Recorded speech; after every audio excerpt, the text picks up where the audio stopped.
पर दुख का इजहार किया। उन्होंने कहा कि बिंद्रू की हलाकत के बाद जिस तरह उनकी बेटी ने अपने जज्बात का इजहार किया वो बहादुरी और तरबियत और इक़दार का ही नतीजा है। अनुपम खेर ने मुल्क भर के लोगों से अपील की कि वो इस मर्तबा खामोश ना रहें बल्कि कश्मीर में दहशतगर्दी के शिकार लोगों के लिए उठ खड़े हो जाएं। अगर हम चूक गए ना तो ये प्रॉब्लम हमारे घरों तक पहुंच जाएगी। ये ना सोचना कि समस्या बहुत दूर कश्मीर में है या लद्दाख में है या जम्मू के आसपास में है या फिर ये प्रॉब्लम तो कश्मीर का है या कश्मीरियों का है।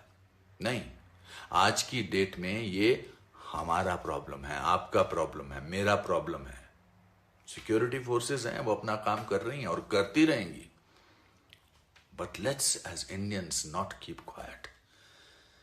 Let's support Bindru Sahab's family and the family of every single Indian who is a victim of terrorism in Kashmir.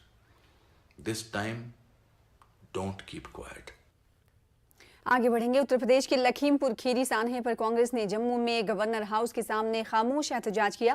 Congress party के सीनियर लीडरान समेत पार्टी कारकुनान इस एहतजाज में शामिल हुए। मुजाहिरीन ने हालिया दिनों जम्मू कश्मीर शहरियों की हलाकत पर भी गम गुस्से का इजहार किया। मुजाहिरी की क़यादत राज्यसभा रुकन और जम्मू कश्मीर कांग्रेस के इंचार्ज रजनी पाटिल और रियासती कांग्रेस के सदर GA मीर ने की। मेवा बागात में गैर